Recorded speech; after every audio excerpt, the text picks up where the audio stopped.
ارفع القمامة.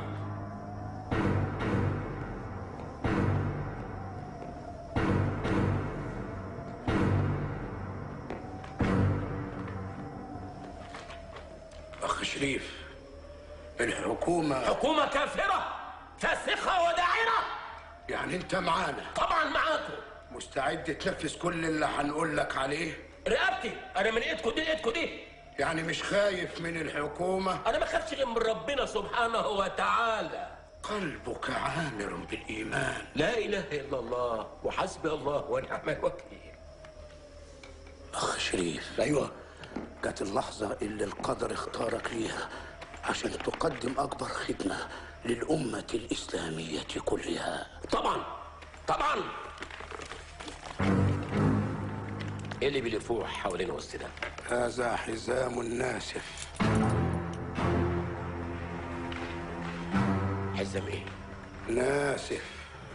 ناسف ناسف يعني؟ احنا واثقين من إيمانك، متأكدين إنك مش هتتردد إنك تضحي بروحك من أجل الأمة الإسلامية كلها، والشهادة هي المكافأة الكبرى التي ستنالها بمشيئة الله. أنت مكانك مش هنا. أمال فين؟ فوق. فوق فين؟ فوق مع الشهداء. وانتوا هتقعدوا هنا تحت وأنا هطلع فوق لوحدي؟ أيوة. طب ما تطلعوا انتوا فوق وأنا استناكوا هنا تحت. هذا قدرك. الحزام ده هينفجر بعد ساعة من دلوقتي بالظبط، وانت عارف هينفجر فين. فين؟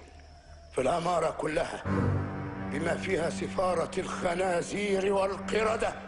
وأنا كمان في العمارة. ايوه، بس خلي بالك، اي محاولة منك عشان تفك الحزام هينفجر فيك لوحدك ويضيع عليك الاجر والثواب.